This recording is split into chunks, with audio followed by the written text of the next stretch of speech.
היי, לא יפה לקלל. טוב חברים, הכנתי לכם סרטון של המוצרים האהובים עליי לשנת 2024. מכינה את ההורים סרום מחשגז ועוברת לקונסילר האהוב עליי, ואז לקורקטור האהוב עליי. משם אני עוברת לשילוב הקדוש שלי של מייקאפים, ואז להנחה הקדושה שלי עם ספטולה דק דק. מה שנקרא less is more. זה יוצא מושלם. ועכשיו לפיקסר האהוב עליי, ולא רק ב-2024. קונטור סטיק עם גוון קר מושלם להצללות. ממליצה לחמם אותו קודם על היד ואז להניח אותו. ועכשיו לסומק שנעשה ויראלי ובצדק. הוא פשוט מושלם בכל צורה. סיימנו עם היבשים, עברנו לרטובים. אני אוהבת לשים סומק לפני הכל. ועכשיו לפלטה הכי שימושית בתבל. זה הצללות, הערות וברונזר בפלטה אחת. איך אני אוהבת? ואיך אני אוהבת לעשות קונטור אף. זה הקט פישין במיטבו חברים. ועכשיו לפודרה בתפסורת שגרמה לפודרה של ג'יוונשי להסמיק. אם את מעל גיל 30 תעשי לעצמך טובה ותניחי אותה עם מברשת ולא פף וברי פרוף. ועכשיו הגענו לשלב של המוצרים שיגרמו לכם להגיד אוקיי, היא כן נראה כמו בן אדם. מוצרים שנותנים מסגרת, טוש גבות שמעולה למילוי חורים, צללית חומה, עיפרון חום, מוצרים נצחיים שיש לי שנים. וכמובן המסקרה הכי טובה בעולם, ותוכיחו לי שאני טועה. אין לכם סיכוי כי היא הכי מושלמת בעולם. טוב, נעבור לשפתיים. אני בן אדם של ליפ קומבו, זה תמיד יהיה 2, 3, 4 מוצרים. אין מה לעשות, זה הכי כיף. אז יש כאן 3 תוחמים וליפסטיק אחד על שפתיים שהכנתי מראש עם ליפ בלם.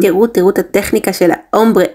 אחרי שהנחתי הכל במקום עושים שהכל יתערבב ויהיה יפה מושלם. אני לא אשקר, זה והגבות זה טיים קונסומין, אבל זה שווה. הנה הדובדבן שבקצפת, הטינט נמשים הכי מושלם שאי פעם היה. זהו, זה המוצרים שהיו איתי ב-2024 והם ממשיכים איתי ל-2025. מקווה שנהנתם, אוהבת אתכם מאוד מאוד, ביי!